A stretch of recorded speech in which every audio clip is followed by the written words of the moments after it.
Bien-aimés dans le Seigneur, Shalom. Je vous bénis tous dans le nom merveilleux de notre Seigneur Jésus-Christ. Aujourd'hui, par la grâce de Dieu, nous allons faire une vidéo pour essayer d'éclairer encore les enfants de Dieu. Dernièrement, j'étais au travail. J'ai un collègue, un petit, un jeune, que j'aime beaucoup. Il s'appelle Walid. Il est croyant musulman. Comme on a souvent l'habitude de partager souvent avec lui, il m'a ramené une vidéo. Donc c'était pour me montrer un chrétien qui a renoncé au christianisme pour embrasser une autre religion. Comme quoi, le christianisme est illogique. Et quand il m'a montré la vidéo, j'ai dit Amen. Et j'ai commencé à acclamer même. Bon, il était un peu surpris par rapport à ma réaction. Au lieu que je sois affecté, que quelqu'un qui abandonne le christianisme, parce que pour lui, le christianisme paraît illogique, incohérent. Mais moi, j'acclame. Au lieu que je sois dans la tristesse, c'est comme si je suis dans la joie. Donc pour moi, c'est l'accomplissement de la parole. Et c'est ce qui m'a inspiré même à faire cette petite vidéo. Alors, les thèmes de cette vidéo, pourquoi le christianisme paraît-il illogique,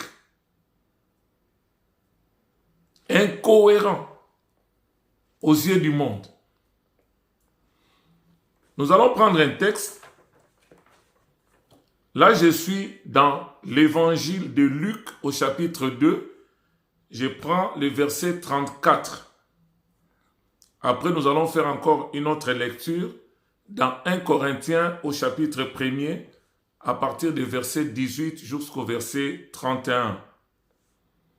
Là, il est question de Jésus. Après sa naissance, quand il a grandi, il commençait à grandir, on devait accomplir les rituels de la loi. Parce que n'oubliez pas, selon Galates 4, le verset 4, la Bible dit, Jésus-Christ né d'une femme, né sous la loi. Il a grandi dans la loi. Et il a accompli les exigences de la loi afin de nous libérer de la malédiction de la loi pour nous faire entrer dans la dispensation de la grâce. Mais maintenant, on avait amené Jésus-Christ au temple pour faire des rituels selon la loi.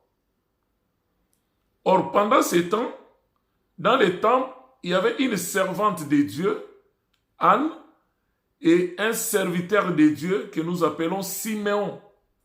Maintenant, avait déjà promis à Siméon que tu ne mourras pas avant de voir le salut de tes propres yeux.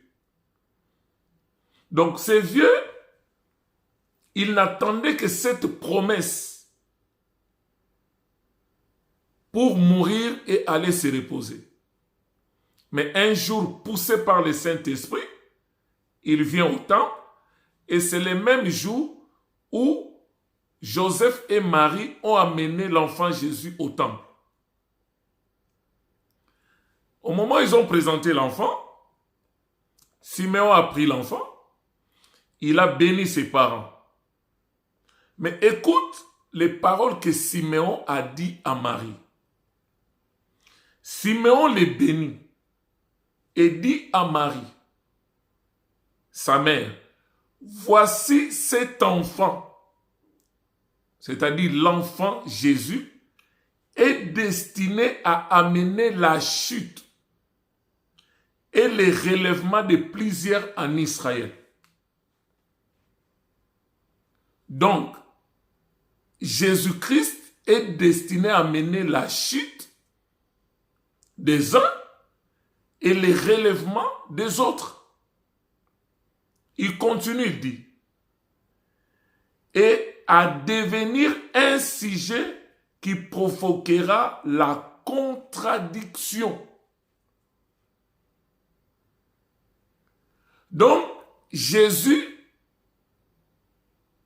est destiné à être un signe en Israël, dans le monde, qui provoquera la contradiction. Or, là où il y a la contradiction, c'est là où on a l'impression qu'il y a l'incohérence. C'est illogique. Parce que les uns vont croire à ça, les autres vont contester, ils vont dire c'est ça, ça va diviser les gens.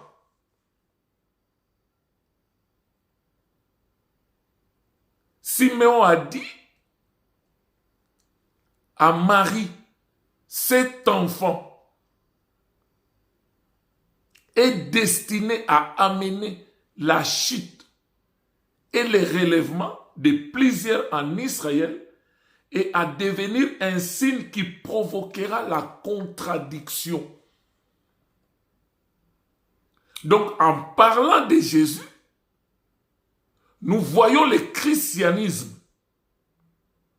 Parce que n'oubliez pas, le mot chrétien a été prononcé pour la première fois à Antioche par des païens qui observaient les disciples de Jésus par leur façon de vivre, par leur façon de se comporter, par leur façon de parler, par leur façon d'agir. Ils ont vu les reflets de Jésus. Ils ont dit, ils sont chrétiens, c'est-à-dire comme Christ. Maintenant, on dit Christ, qui est le fondement même du christianisme, sera un signe de contradiction. Maintenant, comment voulez-vous que le christianisme, aux yeux du monde, paraisse logique et cohérent?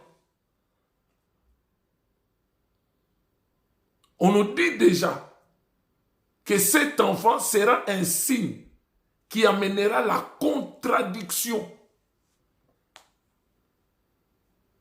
Et quand vous parlez de Jésus sans révélation, vous êtes dans la contradiction. Et cette contradiction vous fera croire automatiquement que ce sont des choses qui sont incohérentes, illogiques. Je vais prendre un autre texte. Là, je suis dans 1 Corinthiens chapitre 1er. Je prends le verset 18 jusqu'au verset 31. Écoute ce que dit la Bible. Car la prédication de la croix, quand on parle de la prédication de la croix, c'est-à-dire nous prêchons Jésus-Christ crucifié, mort à la croix. Mais on nous dit ici, la Bible précise bien, la prédication de la croix est une folie. Pour qui? Pas pour nous qui croyons. Mais c'est une folie pour ceux qui périssent.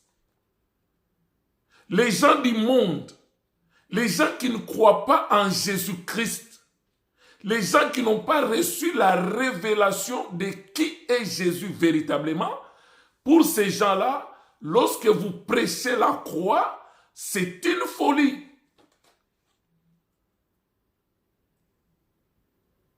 Moi, je leur donne raison. Parce qu'ils n'ont pas reçu la révélation. Il y a ceux qui se disent, comment quelqu'un que vous, les chrétiens, vous prétendez qu'il est venu comme sauveur de l'humanité, il est venu pour sauver le monde, mais cette personne doit mourir. Comment expliquer? Ça n'a pas de sens. C'est illogique. Ça, c'est d'après le monde. C'est illogique. Ils ont raison. C'est illogique. Selon le monde, c'est incohérent, c'est illogique. Mais pas pour nous. On dit la prédication de la croix est une folie pour ceux qui périssent. Mais pour nous qui croyons, pour nous qui sommes sauvés, elle est une puissance de Dieu. Donc nous comprenons qu'en prêchant la croix de Jésus, nous prêchons la puissance de Dieu. Mais pour ceux qui périssent, c'est insensé. C'est illogique. Quelqu'un qui vient pour sauver l'humanité doit mourir. Doit passer par la mort. Comment expliquer ça? Je continue. Verset 19, 1 Corinthiens chapitre 1er. Aussi est-il écrit.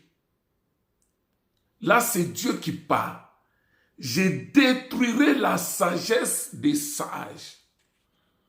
Donc, ceux qui se disent sages du monde, des intellectuels, des intellos, des érudits, des gens qui ont fait de grandes écoles, des gens qui ont des diplômes, des doctorats, des masters, des gens qui réfléchissent selon le monde, des gens qui sont rationnels, des gens qui veulent que les choses soient rationnelles, raffinées,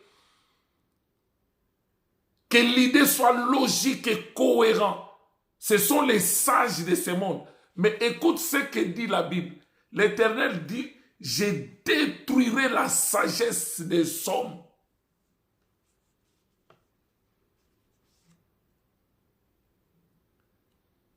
Je détruirai la sagesse des hommes. C'est-à-dire ceux qui se disent savants, ceux qui se disent sages, intellectuels, érudits de ce monde. Dieu a dit, selon la parole de Dieu, par rapport à l'écriture, par rapport à Jésus, par rapport au christianisme, s'ils veulent réfléchir avec leur sagesse, mais Dieu dit, je détruirai la sagesse des sages de ce monde. Il continue de dire quoi? J'anéantirai l'intelligence des intelligents.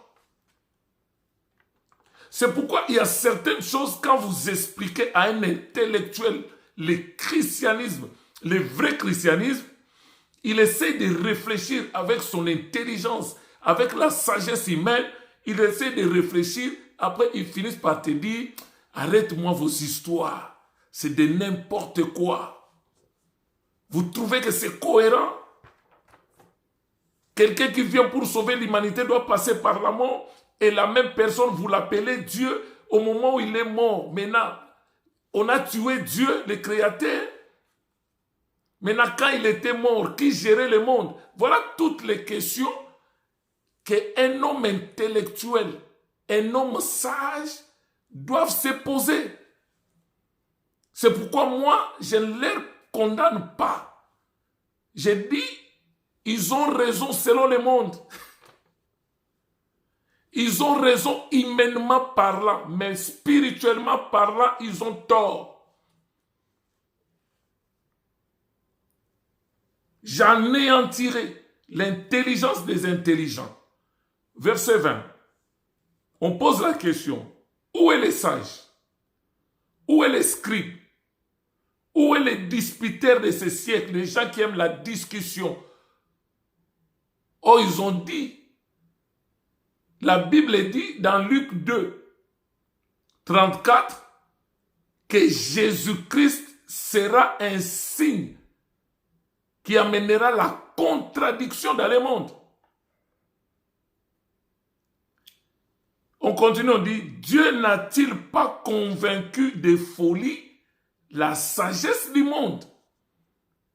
Donc, selon Dieu, selon la Bible, selon le vrai christianisme, la sagesse de ce monde est une folie. Maintenant, en retour, le monde maintenant considère la sagesse de Dieu comme étant une folie. Donc, je reprends ici. Dieu n'a-t-il pas convaincu de folie la sagesse du monde? Donc, selon le christianisme, selon la Bible, selon Dieu, la sagesse du monde est une folie par rapport aux sources de Dieu, par rapport au christianisme. Mais quand vous demandez maintenant aux sages de ce monde, aux intelligents de ce monde, et maintenant à leur tour, ils disent que la Bible, la sagesse de Dieu est une folie. Selon le monde, selon eux. Verset 21. Car, puisque le monde, avec sa sagesse, n'a point connu Dieu dans la sagesse de Dieu. Donc le monde, avec sa sagesse, n'a pas connu Dieu dans la sagesse de Dieu. Maintenant, il a plu à Dieu de sauver les croyants par la folie de la prédication. C'est-à-dire, quand vous expliquez au monde la seule manière que Dieu veut sauver les siens, Dieu veut sauver le monde, il veut le sauver par la prédication. Et la prédication, laquelle? La prédication de la croix, qui paraissent une folie pour le monde, mais pour nous qui croyons, c'est une puissance de Dieu. C'est pourquoi il y a une vidéo où j'ai parlé sur les malfaiteurs qui ont été sauvés en dernière minute. Pendant que les gens critiquaient le Seigneur Jésus-Christ au bas de la croix, pendant que les gens disaient, tiens le Messie, toi qui sauvais les autres, sauve-toi toi-même, toi qui guérissais les malades, toi qui faisais ceci, toi qui disais ceci. Il était en train d'écouter.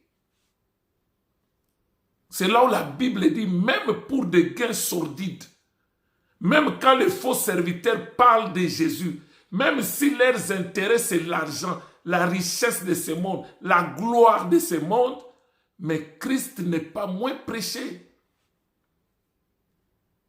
Il veut sauver les croyants par la prédication de la croix. Verset 22. On dit les Juifs demandent les miracles. Ce qui intéresse les Juifs, c'est les miracles. Maintenant, les Grecs cherchent la sagesse.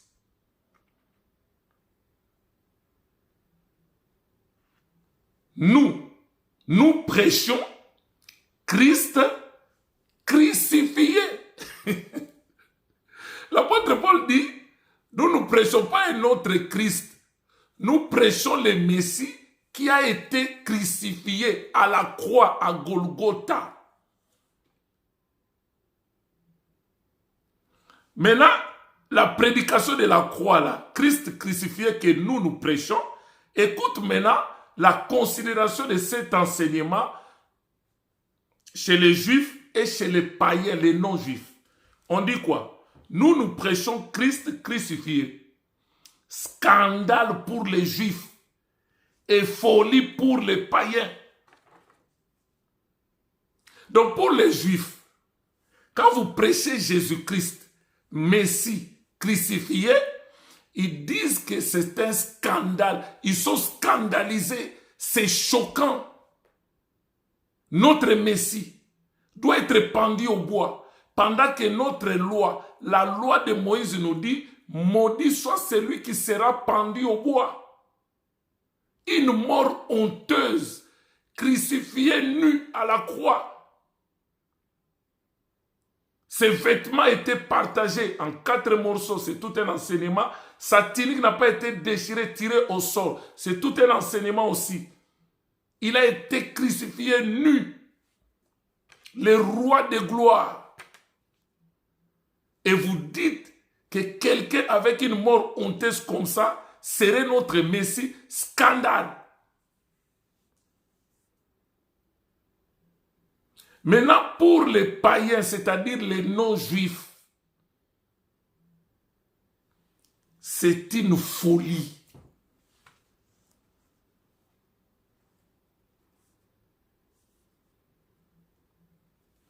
Maintenant, si vous demandez à un juif, il est scandalisé quand vous parlez de Jésus-Christ crucifié comme étant leur Messie.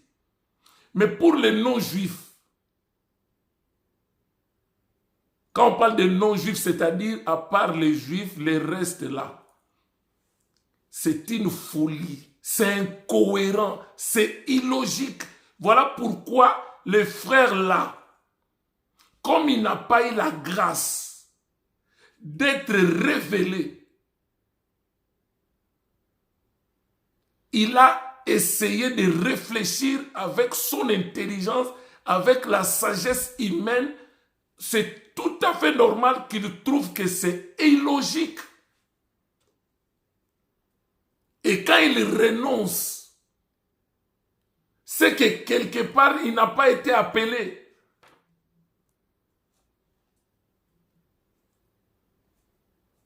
Ou peut-être ce n'est pas encore le temps. Il est venu avant le temps. Donc il faut qu'il retourne encore dans le monde un jour. Si Dieu a encore besoin de lui, il va encore l'attirer. Il dit quoi? Scandale pour les Juifs, folie pour les païens, mais puissance de Dieu et sagesse de Dieu pour ceux qui sont appelés, tant Juifs que Grecs. Or, quand on parle des Juifs et Grecs, donc les Grecs représentent les païens, les non-Juifs. C'est-à-dire, pour nous qui sommes appelés, véritablement appelés par Jésus, pour nous, la prédication de la croix, prêcher Jésus-Christ crucifié, qui fait scandale pour les Juifs, folie pour les non-Juifs, mais pour nous, l'Église, nous qui croyons en Jésus, nous qui l'avons accepté comme Seigneur et Sauveur, c'est une puissance de Dieu, sagesse de Dieu.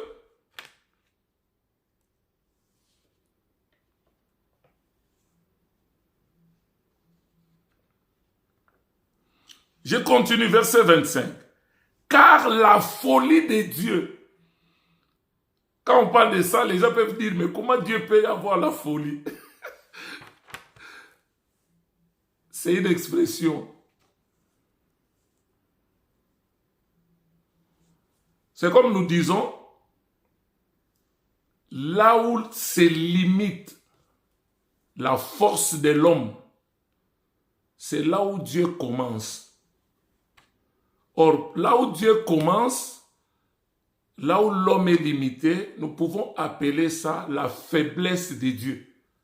Et plus fort que l'homme, nous pouvons aussi appeler ça la folie de Dieu. C'est-à-dire là où l'homme réfléchit avec son intelligence, avec la sagesse, avec la philosophie, là où l'homme arrive à bout, il ne peut plus réfléchir, son intelligence est limitée, c'est là où commence maintenant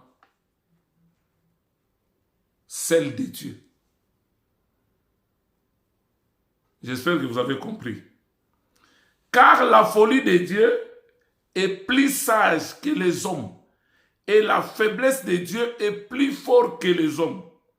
Considérez, mes frères, que parmi vous qui êtes appelés, il n'y a ni beaucoup de sages selon la chair. Or, quand vous prenez même les disciples de Jésus, ce n'étaient pas des intellos. C'étaient des hommes ordinaires, des pécheurs. Ils n'ont pas fait d'école. Même Jésus-Christ n'a pas été dans les écoles coraniques. Il n'était pas dans des écoles bibliques. Il n'était pas dans des écoles théologiques. Mais pourtant, il confondait la sagesse des docteurs de la loi, des gens qui ont fait des grandes écoles. Et même il disait, mais l'enfant dont nous connaissons le père et la mère, l'enfant qui n'a jamais été dans les écoles, il n'est passé jamais sur les bancs de l'école. Mais comment il nous confond?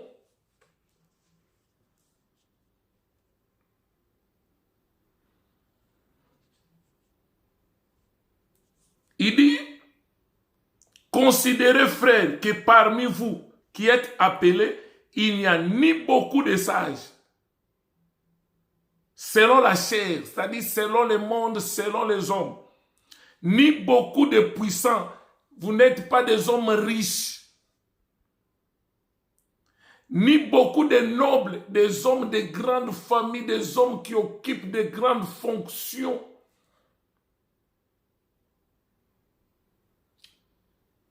Vous êtes des simples pêcheurs,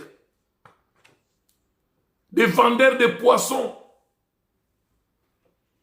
À part Matthieu qui était un peu collecteur d'impôts, on peut dire peut-être lui il avait fait l'école. Mais les autres, c'était des hommes ordinaires.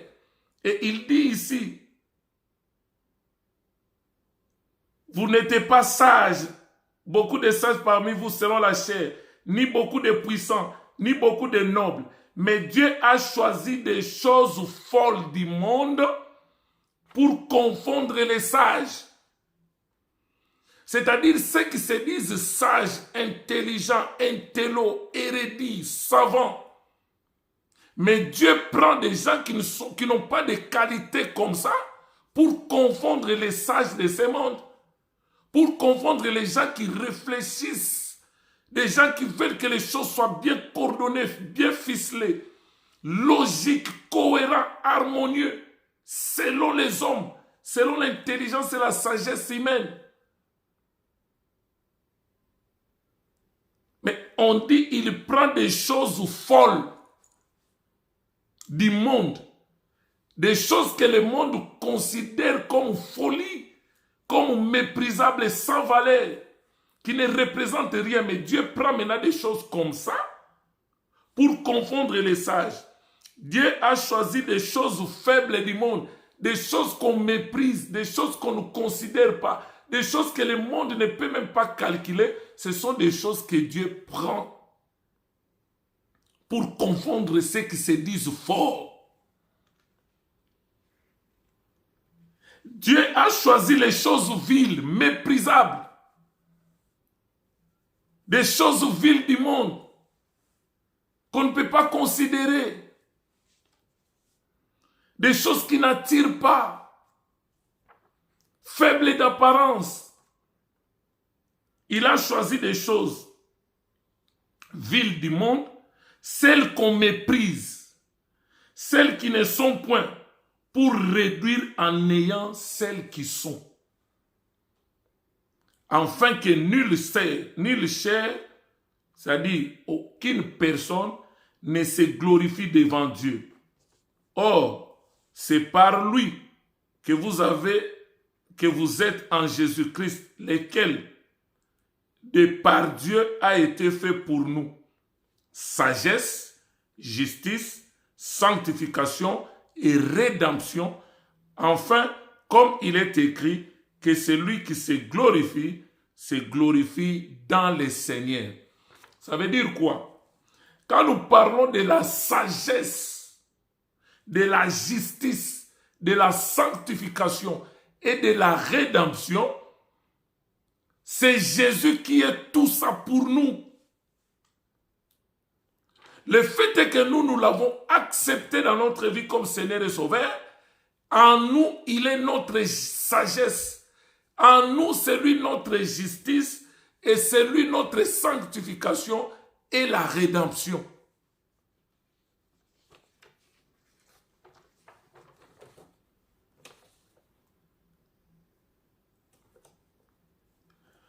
Si vous allez dans Matthieu chapitre 22, le verset 41 à 44, que nous dit la Bible? Un jour, les pharisiens se sont réunis. Les pharisiens,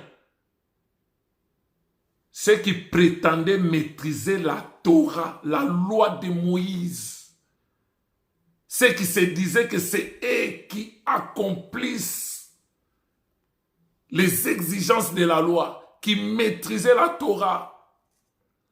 Maintenant, Jésus leur demanda, qu'est-ce que vous pensez du Messie? Il est le fils de qui?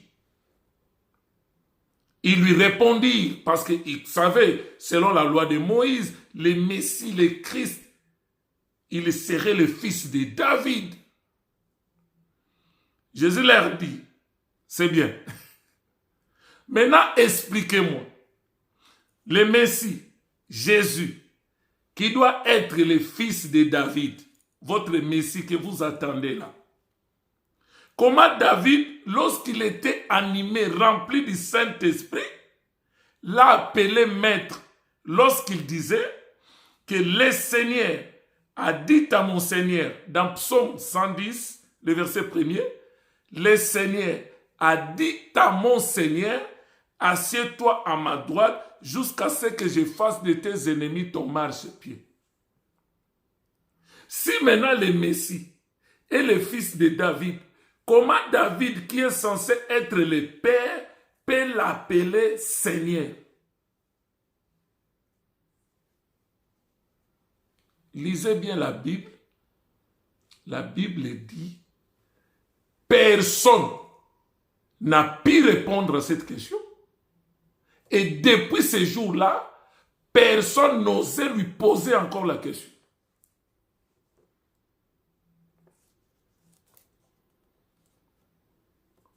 Si nous voulons maintenant réfléchir humainement parlant, ça paraît illogique. Comment le Messie, selon la chronologie des événements, il est fils de David, mais David, poussé par l'Esprit, l'appelle Seigneur, l'appelle Maître. C'est illogique. Un jour, là je suis dans l'évangile de Jean, au chapitre 8, le verset 51 jusqu'au verset 59. Jésus avait la discussion toujours avec des pharisiens. Il leur dit, si le Fils de l'homme vous a franchi, vous serez réellement libre. Ils ont dit, mais quand il dit affranchir pour être libre, nous sommes esclaves de personne. Nous avons pour père Abraham. Il a dit, si Abraham est votre père, vous m'aimeriez. Mais vous ne m'aimez pas parce que vous voulez accomplir les désirs de votre père. Satan, le diable, il a été meurtrier dès le commencement. Il ne se tient jamais dans la vérité. Lorsqu'il profère les mensonges, il parle de son propre fond parce qu'il est le père des mensonges. Maintenant, comme les pharisiens se vantaient être enfant d'Abraham, descendant d'Abraham, le fils d'Abraham, Jésus leur a dit ceci. Votre père Abraham attendait mon jour. Il l'a vu, passé composé. Et il se réjouira de ce qu'il verrait mon jour futur. Logiquement, humainement parlant, ces gens n'avaient-ils pas raison de chercher à les lapider? Ils ont dit, mais vous n'avez même pas 50 ans. Vous avez à peu près 33 ans. Abraham est mort il y a 2000 ans passés. Et vous prétendez voir Abraham?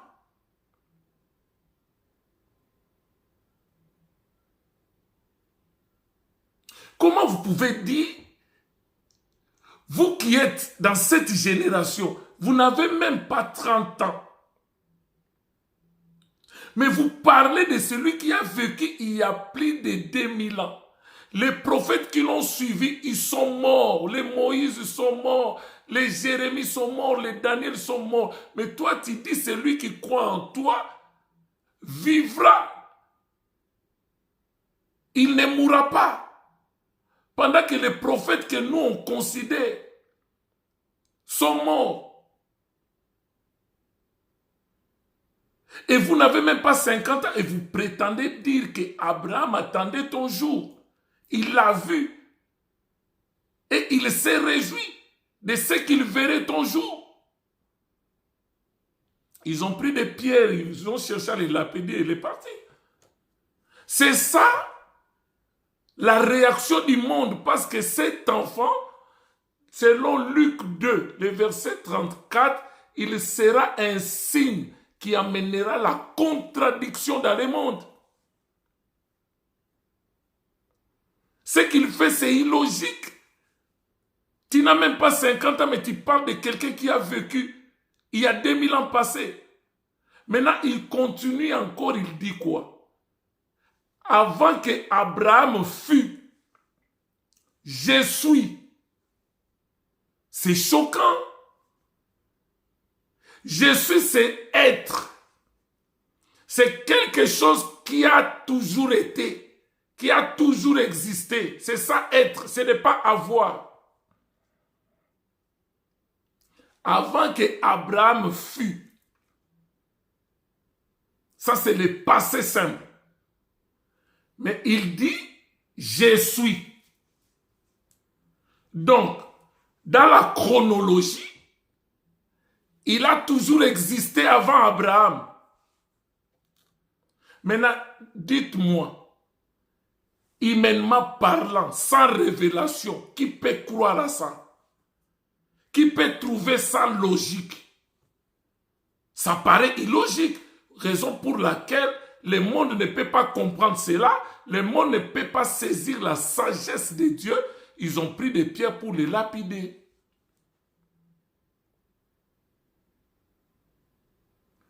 Quand vous allez dans Exode au chapitre 3, vous prenez les versets 13 à 14. Exode chapitre 3, les versets 13 à 14. Quand Dieu a envoyé Moïse pour aller libérer les enfants d'Israël, Moïse a dit, j'irai vers ton peuple. Maintenant, je leur dirai, votre Dieu m'a envoyé pour vous délivrer et vous amener dans le pays où coulent les miens.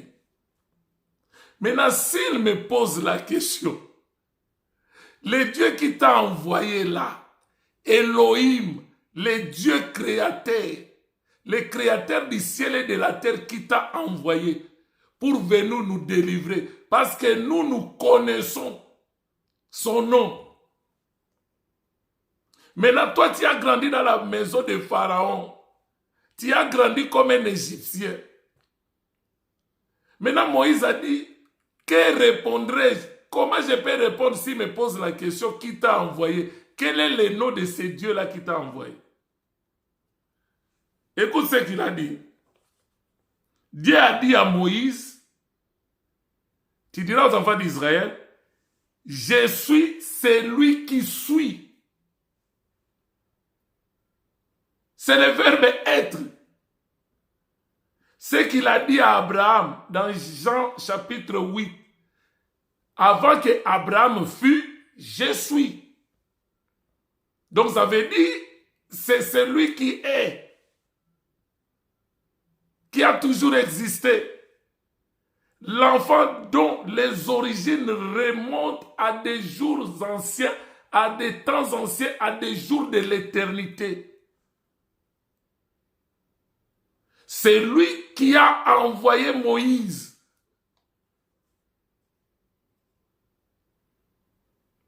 Mais humainement, quand vous réfléchissez avec la sagesse humaine, vous trouvez que c'est illogique, c'est incompréhensible, c'est incohérent. C'est normal pour vous. Il sera un sujet de contradiction. Mais pour nous, c'est la puissance de Dieu, c'est la sagesse de Dieu. Il dit, il ajouta, c'est ainsi que tu répondras aux enfants d'Israël. Celui qui s'appelle Je suis m'a envoyé vers vous. Exode chapitre 3, les versets 13 à 14.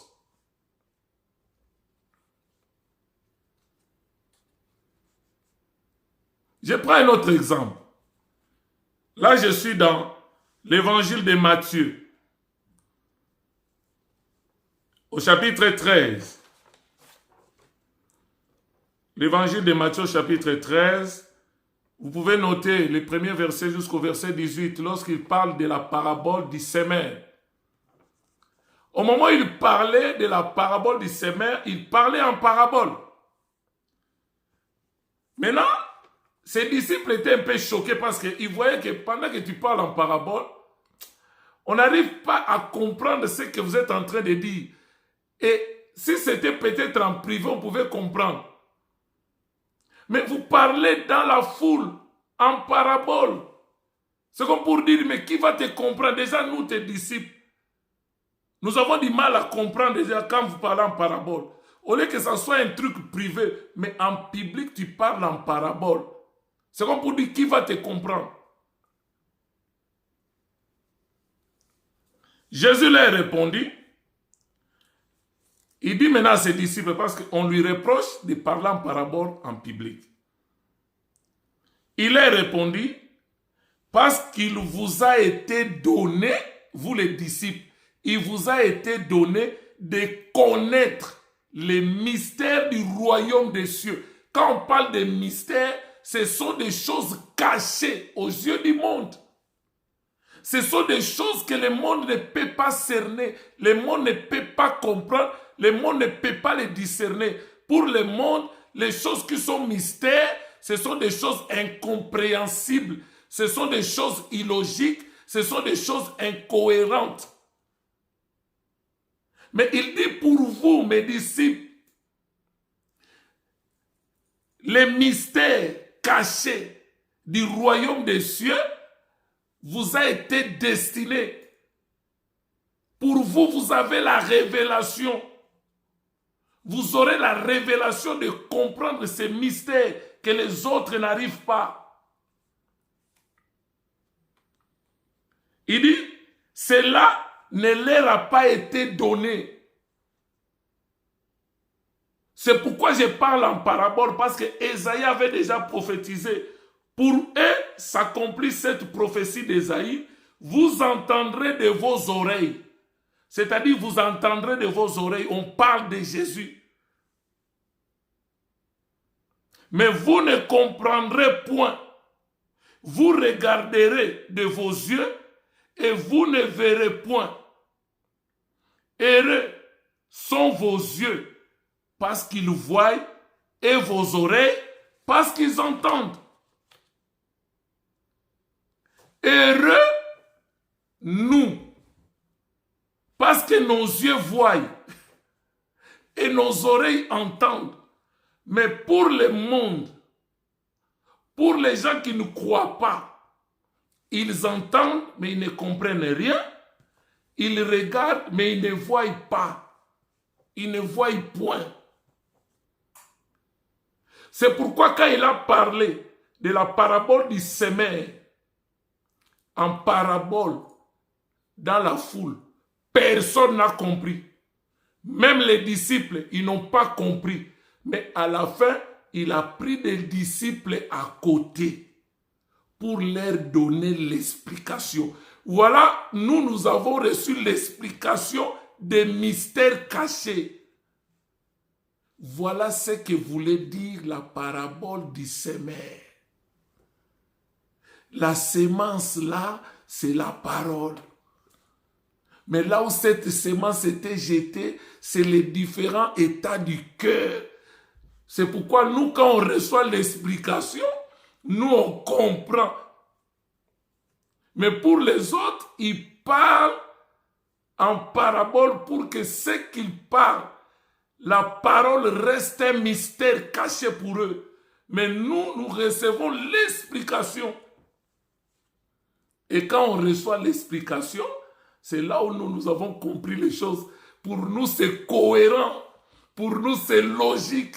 Pour nous, c'est ça la sagesse de Dieu qui rend la sagesse du monde une folie. Pour nous, ça nous fait la joie. Ah, Dieu. C'est pourquoi il dit dans Luc au chapitre 10, le verset 24, bien des rois et des prophètes ont désiré voir les jours des fils de l'homme, entendre les fils de l'homme, mais ils n'ont pas pu parce que la mort les empêchait d'être permanents. Mais vous, vous avez eu la grâce de voir les fils de l'homme, d'entendre les fils de l'homme. C'est ce qui a fait que parmi les prophètes nés de femmes, Jean-Baptiste est plus que tous les prophètes nés de femmes. Parce que Jean-Baptiste, il était le prophète de l'Ancienne Alliance qui a eu la grâce et le privilège de voir Jésus,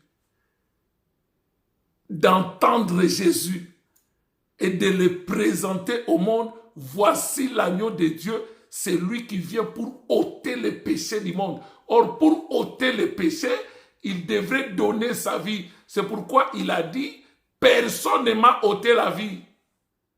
Il y a une vidéo que j'ai faite sur ça. Je vous en supplie, abonnez-vous dans notre chaîne, dans la famille, la Bonne Nouvelle TV. Et vous serez bénis, vous serez édifiés. Likez nos vidéos, faites des commentaires aussi pour nous encourager. S'il y a des questions, vous pouvez poser des questions. Ils ont désiré voir les fils de l'homme, entendre les fils de l'homme, mais ils n'ont pas pu parce que la mort les empêchait d'être permanents. Jean-Baptiste a eu la grâce. C'est pourquoi il a dit, parmi tous les prophètes qui sont nés de femmes, il n'y a pas un prophète qui soit plus que Jean-Baptiste. Mais le plus petit dans le royaume de Dieu est plus que Jean. Parce que Jean était dans la grâce. Le plus petit dans le royaume, c'est nous de la grâce. C'est nous, en acceptant Jésus comme Seigneur et Sauveur, nous avons maintenant le statut de devenir maintenant enfants de Dieu.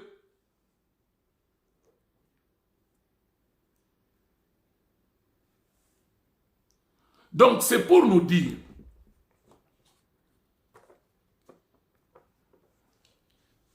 dans 2 Corinthiens 2, les versets 9 à 13, la Bible est claire.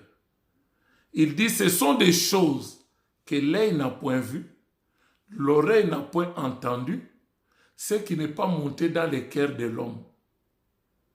Mais Dieu l'a préparé pour ceux qui l'aiment. Il l'a préparé pour nous qui l'avons aimé, qui l'avons accepté comme Seigneur et Sauveur. Mais pour les autres, ça reste un mystère. Pour les autres, c'est illogique. Pour les autres, c'est compliqué.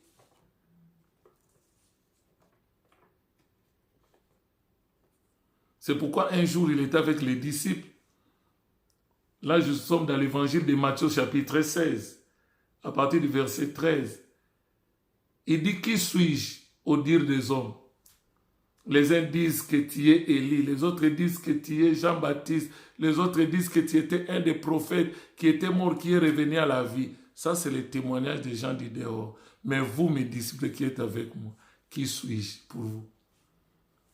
Pierre a pris la parole. Il a dit, tu es le Christ, le Fils du Dieu vivant. Maintenant, Pierre pensait que cette réponse était le fruit de son intelligence et de sa sagesse. Comme il sonde les cœurs et les reins, il a compris que Pierre, dans son cœur, il pense ainsi. Il a rappelé à Pierre. Il dit, Pierre, ce n'est pas l'eau et le sang qui t'ont révélé qui je suis, mais c'est mon Père dans le ciel qui t'a révélé.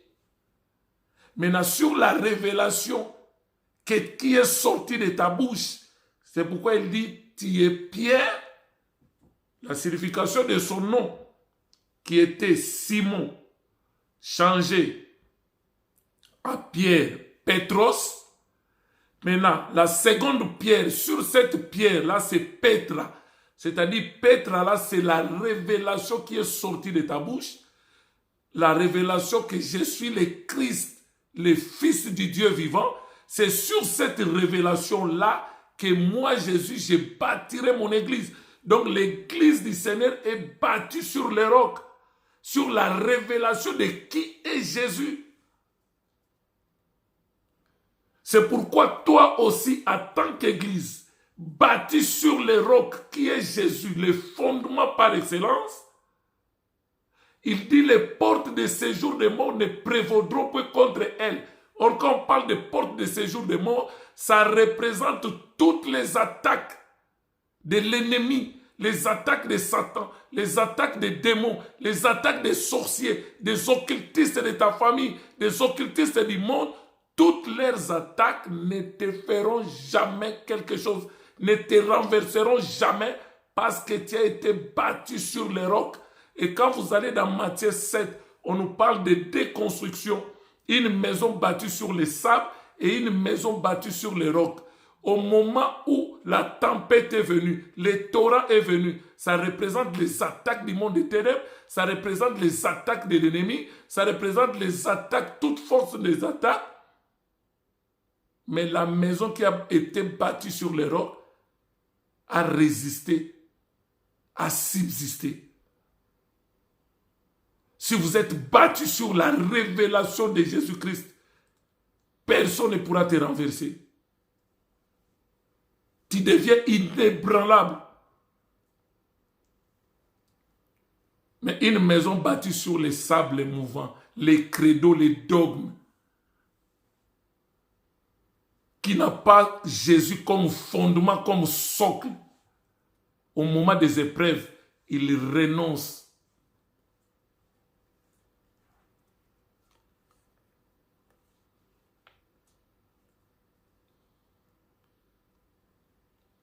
Ça paraît illogique selon le monde.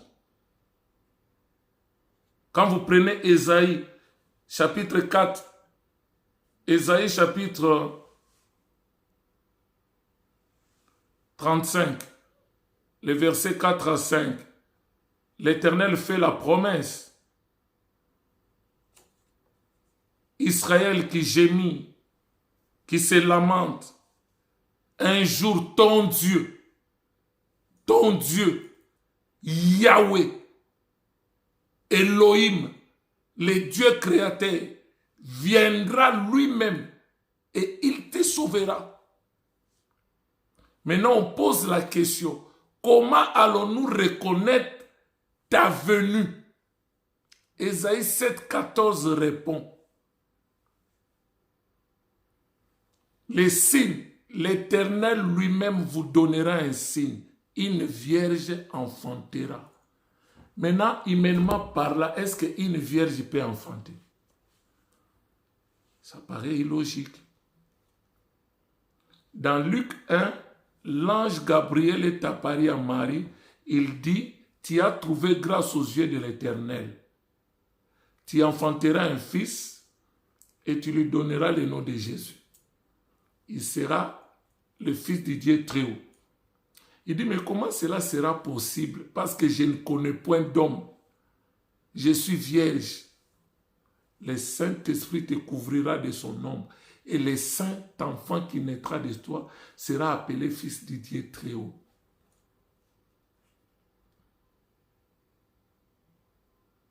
Mais selon le monde, une vierge ne peut pas enfanter.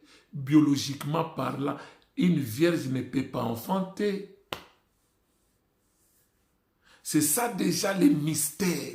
C'est ça le miracle. C'est ça l'enfant qui sera un sujet de contradiction dans le monde.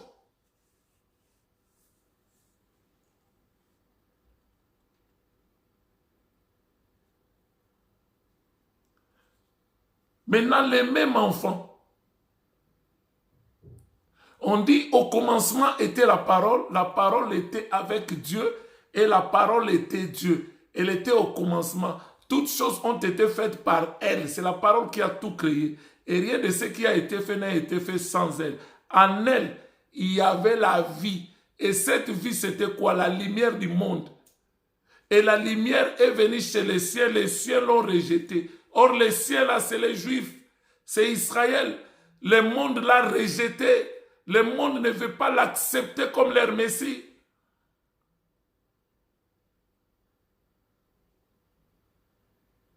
Mais cette parole s'est faite chair et elle a habité parmi nous pleine de grâce. La parole faite chair. Et quand vous expliquez au monde, ils trouvent que c'est incohérent.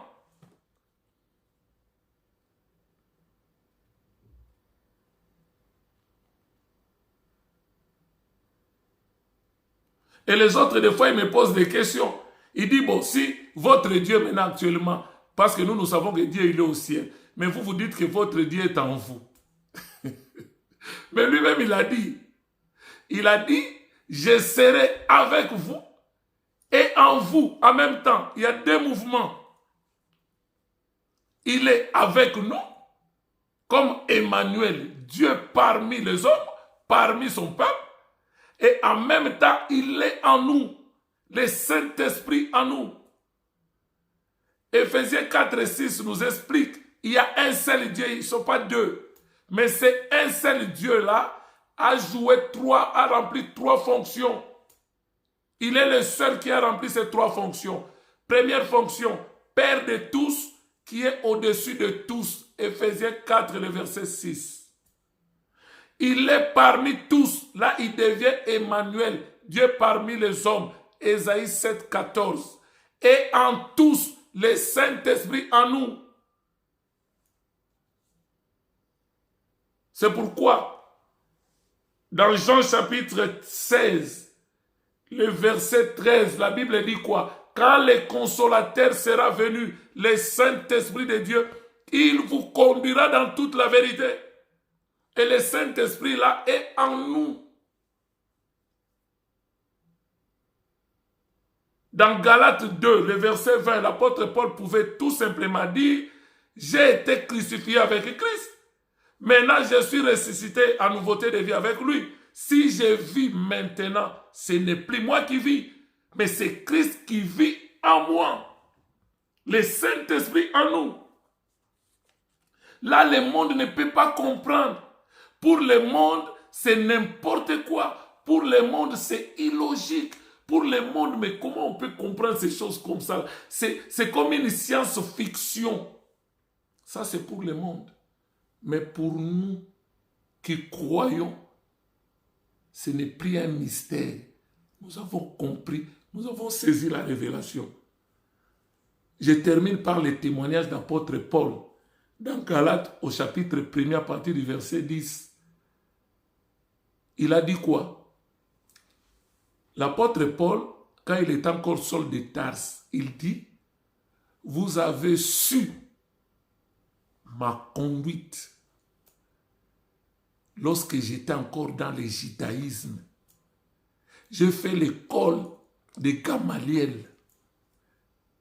J'ai fait l'école théologique. J'étais plus avancé que les jeunes de mon âge à ce qui concerne la connaissance intellectuelle de Dieu. Mais pendant ce temps, j'ai persécuté l'église du Seigneur à outrance. Parce que quand les gens, les disciples de Jésus, prêchaient Jésus-Christ comme étant fils de Dieu, dans ma compréhension du judaïsme, c'est un blasphème. C'est des gens qui méritent la mort. Mais il a dit, lorsqu'il a plu au Seigneur de révéler à moi son fils, je ne consultais ni la chair ni le sang. C'est-à-dire, il ne consultait plus les hommes, il ne consultait plus les écoles coraniques, des écoles théologiques, des écoles bibliques. Et il dit, la prédication que je vous donne maintenant, je ne l'ai ni appris, ni reçu de nom, mais c'est par la révélation du Seigneur. Donc, quand il n'a pas reçu la révélation de la part du Seigneur, le christianisme véritable reste pour vous ou paraît pour vous illogique, incohérent. Mais si Dieu vous fait grâce, il vous illumine par la révélation de l'Esprit, vous allez comprendre et vous allez voir que le christianisme, c'est la meilleure religion. Le christianisme, c'est toute une vie. Le christianisme est cohérent. Le christianisme est logique. Le christianisme est harmonieux. Que l'Éternel vous bénisse. N'oubliez pas de vous abonner dans notre chaîne, La Bonne Nouvelle TV. Que l'Éternel vous bénisse. Venez dans notre grande famille, la famille de La Bonne Nouvelle TV. Et l'Éternel ne manquera pas de vous bénir. Donc, si quelqu'un vous dit que votre christianisme n'est pas logique, tantôt vous dites que Jésus est le Fils de Dieu, tantôt vous dites que Jésus là est Dieu, tantôt vous dites qu'il est le prophète, il est tout. Il est le prophète de Dieu. Quand on dit prophète, c'est le représentant de Dieu auprès des hommes. Il est le souverain sacrificateur. C'est-à-dire, un sacrificateur, il est le représentant du peuple auprès de Dieu. Il est le roi des rois, il est le seigneur des seigneurs, il est le rejeton de David, il est le fils de Dieu, il est le Dieu lui-même. Mais il suffit que vous ayez la révélation. C'est pourquoi Jésus a dit, personne ne connaît le Père si ce n'est le Fils qui le révèle, et personne ne connaît le Fils si ce n'est le Père qui le révèle à qui il veut. Dans Matthieu 16, nous avons vu combien le Père a révélé à Simon-Pierre qui est Jésus qui vous pose la question. Il est le Christ, le Fils de Dieu vivant. Mais dans Jean 14, lorsque Jésus parlait de son Père, Philippe en avait marre. Il dit, mais tu nous parles du Père, du Père, du Père, nous sommes fatigués. Maintenant, montre-nous le Père, cela nous suffit. Montre-nous le Père. Et il pensait que Jésus allait dire, mon Père est au ciel. Mais la réponse de Jésus, il a dit, Philippe, Philippe, ça fait longtemps que je suis avec vous. Vous ne m'avez pas connu. Philippe dit, je demande que tu nous montres le Père. Parce que tout le temps tu nous dis, je prierai au Père. Je demanderai au Père.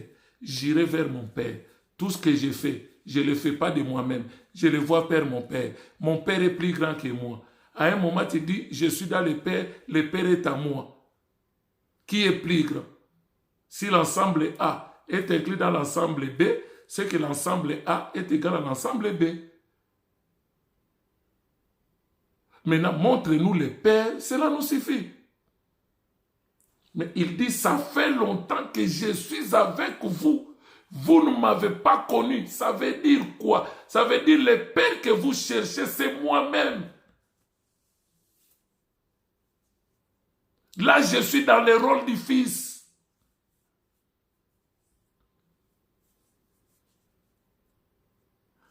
Il serait avantageux que je m'en aille. Si je ne m'en vais pas, le Saint-Esprit, le Consolateur ne viendra pas.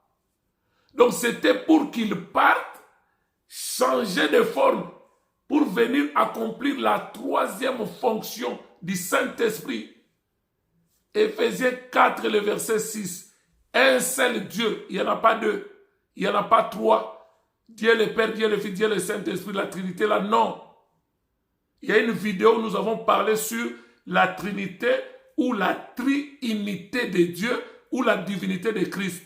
Abonnez-vous dans notre chaîne. Il y a beaucoup de messages. Ça va vous édifier, ça va vous éclairer avec l'aide du Saint-Esprit. Nos paroles sont faibles. C'est pourquoi tout le temps ma prière que le Saint-Esprit qui illumine, qui éclaire, l'enseignant par excellence, qu'il puisse accompagner nos faibles paroles pour toucher vos cœurs, pour que vous donniez votre vie à Jésus-Christ, pour que vous l'acceptiez comme Seigneur et Sauveur personnel de votre vie. Dans Ésaïe 9, le verset 4 à 5, on dit quoi? Un enfant nous est né. Un fils nous est donné à la croix. La domination reposera sur son épaule. Mais le fils là, qui nous est donné à la croix, l'enfant qui était né là, on dit quoi? On l'appellera admirable, conseiller, Père éternel, Dieu puissant. Mais si vous n'avez pas la révélation, vous allez dire, mais c'est une confusion. Comment le Fils qui nous a été donné à la croix sera Père éternel? Comment le Fils qui nous a été donné à la croix, un enfant qui a été né dans une étape, sera Dieu? C'est là où maintenant, si vous allez dans 1 Jean chapitre 5, le verset 20, la Bible dit ceci. Nous savons que le Fils de Dieu est venu. Maintenant, le Fils là nous a donné l'intelligence pour connaître qui est le Dieu véritable. Or, l'intelligence qu'il nous donne, ce n'est pas l'intelligence de l'école, ce n'est pas l'intelligence humaine, mais c'est la révélation, l'intelligence rhématique. Il nous a donné l'intelligence pour connaître qui est le Dieu véritable. Maintenant, la Bible dit, nous sommes dans le véritable Dieu à son Fils Jésus-Christ. C'est lui qui est le Dieu véritable et la vie éternelle. Maintenant, si vous dites ça à quelqu'un qui veut réfléchir avec l'intelligence humaine, avec la sagesse humaine, il va dire c'est de n'importe quoi, c'est incohérent. Donc, les gens qui cherchent à ce que pour croire, ils veulent voir que la Bible, le christianisme deviennent logiques aux yeux du monde. Ça n'arrivera jamais. Dieu a dit, je détruirai l'intelligence des intelligents de ce monde. Il a réduit à néant la sagesse de ce monde.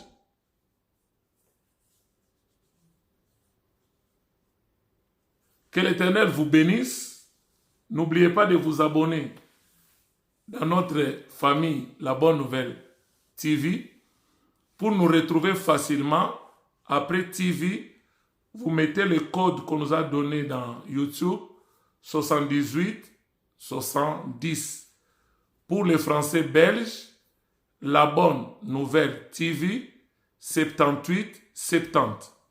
Pour les Français français, La Bonne Nouvelle TV, 78 70. Soyez bénis, que le Saint-Esprit accompagne nos faibles mots, nos faibles paroles pour toucher les cœurs. Soyez bénis. J'espère que mon petit que j'aime beaucoup, Walid, il a quand même sa part, il a trouvé quand même la réponse. Que le Seigneur Jésus-Christ le bénisse aussi. Parce que c'est à cause de la vidéo qu'il m'a donnée, ça m'a inspiré pour faire cette vidéo, pour essayer aussi d'éclairer les autres. Soyez bénis au nom de Jésus-Christ. Amen.